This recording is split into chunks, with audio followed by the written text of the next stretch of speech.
really, really excited to have the IMSA Battle on the Bricks in September 2023, and in 2024 and 2025 we got a little bit of a twist. We're gonna make it a special sports car race, but next year alongside NBC we'll be live in a 2-hour and 40-minute race here at the Speedway. But I'm so excited to do this. Thank you so much for being here with us today.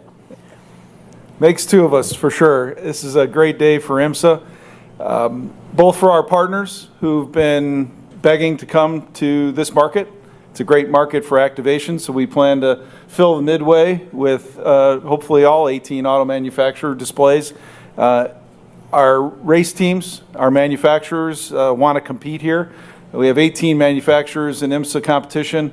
We're thrilled to bring the WeatherTech Sports Car Championship to the Sunday of that weekend, the 17th, live on NBC network television, so we're thrilled with that. Also, our Michelin Pilot Challenge.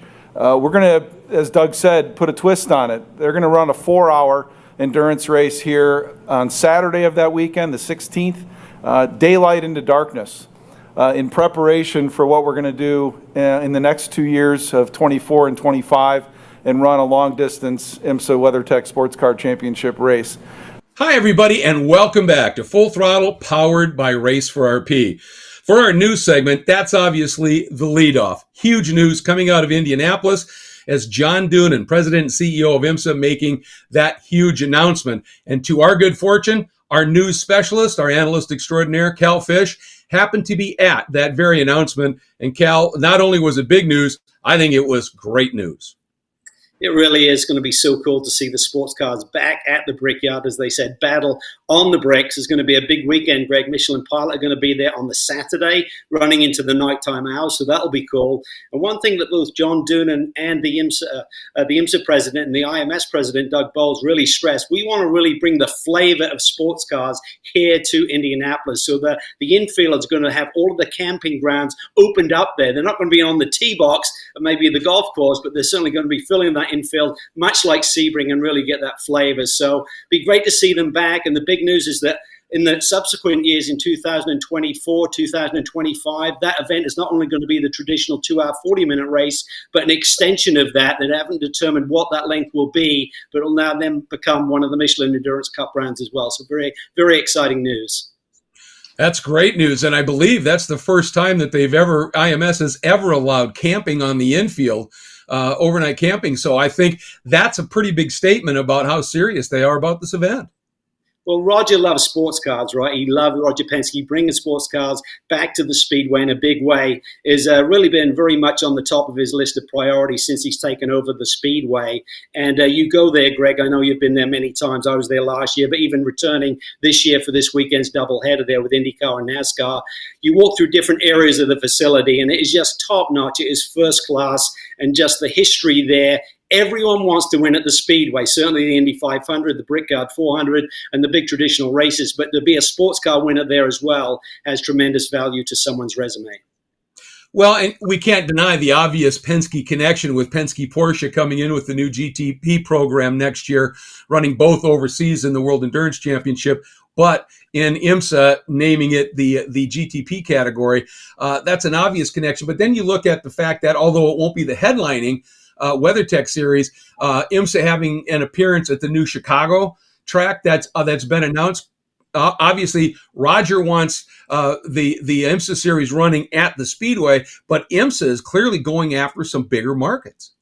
They are. I mean, John Doonan has stressed this. We have 18 manufacturers involved across all of the IMSA platforms there, and they want to be at Indianapolis. That's why we're there. And to have that opportunity, there's been a lot of dialogue over the last couple of 3 years, and now it's finally been announced. Obviously, you got to shuffle the schedule a little bit to allow for that to happen, but that's been created. We'll get the full announcement this week at Road America about what they're going to do with the full calendar of events, but it's a wonderful opportunity, first-class plays, and I think multi-class racing is going to really fit in there. You got the wide expanses of the straightaway there. There's the twisty stuff, and I agree with you, Greg, in terms of our conversations in the past. You need that flavor. You need that little curveball with the traffic and the different classes running together. And through the twisty stuff, it's going to give that ample opportunity to exist.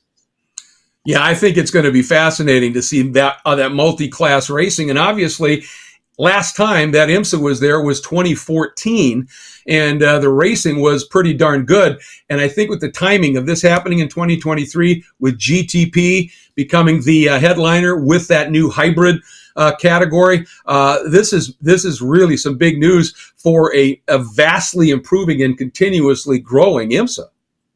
Well, the cars are just phenomenal. I mean, we've seen the pictures. We've seen some of the video now of all of these LMDH cars testing from BMW, Cadillac, Porsche, Acura.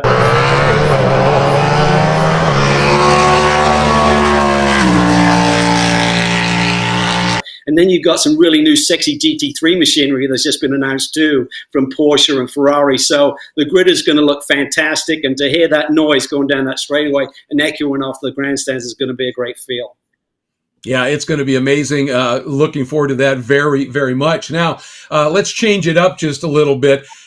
We have to get back and talk a little bit about Formula One, because once again, it seems like one of the big pieces of news that comes out of most every Formula One weekend lately is Ferrari making some strategy blunder and perhaps taking them out of an opportunity for a win. Well, I think the thing is they're under tremendous pressure. I mean, they've had the fastest car really since the beginning of the year, but they're not executing, Greg. They threw one away once again this weekend. I mean, they really felt the pressure of Max Verstappen kind of doing the undercut. And what they did was, Greg, they pitted at a point in the race with 40 laps to go. They'd already gone medium.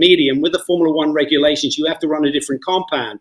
But with 40 laps to go, you had to go with the hard. The softs weren't going to make it, so they forced their hand by pitting. What they should have done is just stayed out there. Forget what Red Bull were doing. They overreacted to the timing of it, and as he's coming in pit lane, they only had one choice, and that was to go hard. So the hards were not working on that circuit, particularly on race day where the conditions were much cooler. The track didn't have any temperature. We saw drivers sliding all over the road on the reconnaissance lap when they were trying those hard tires, coming back to the grid and saying, no way can we use those today if you're thinking about that as a strategy call. And Ferrari once again got it wrong. It's hard to believe the speed they have in that car. And at this point in the season, Greg, that Lewis Hamilton has more podium finishes right now than Charles Leclerc.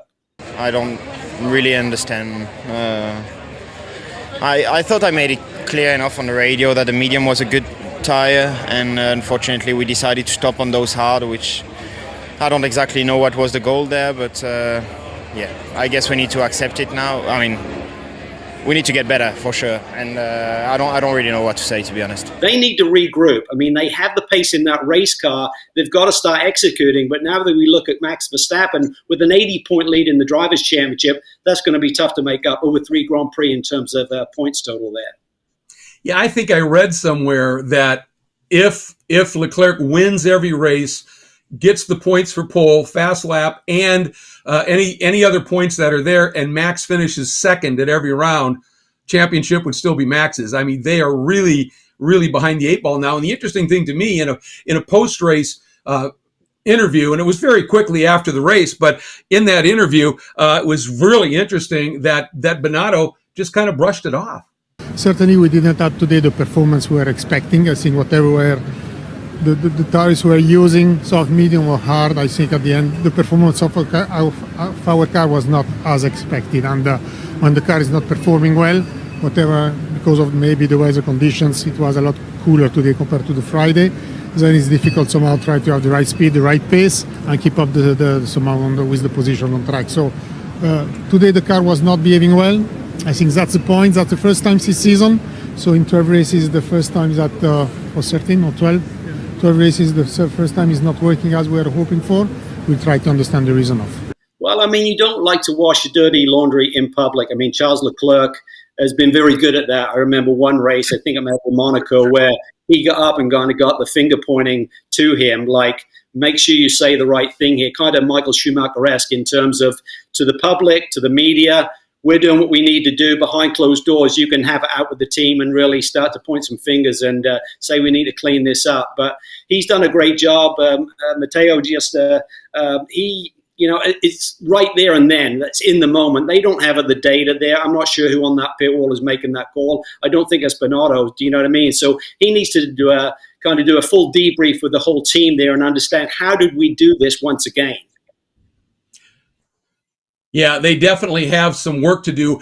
Another piece of Formula One news that I wanted to on here, that on one level, will look somewhat innocuous, which was the announcement that Honda has decided to extend their deal with Red Bull through 2025 and complete the current engine spec.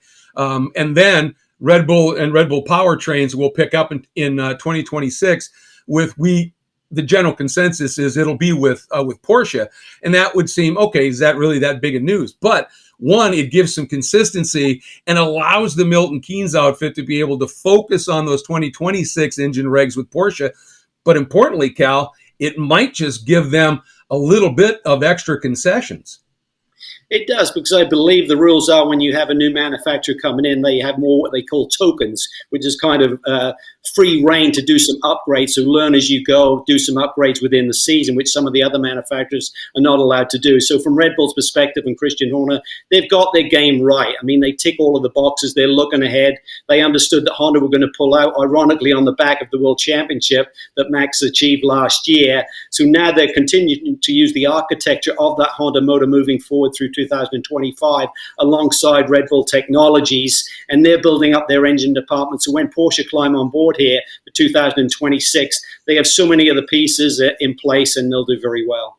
And they'll be very possibly considered a new manufacturer entrant, and thus all of those little extra concessions. So they play their cards really, really well. And then when you compare and contrast that with Ferrari, it can be on occasion pretty stark. But no questioning Ferrari's pace. They just need to start to get it right. Cal, as always, thank you so much for joining us, giving us your insights. We look forward to hearing from you again. Appreciate it, mate. All the best.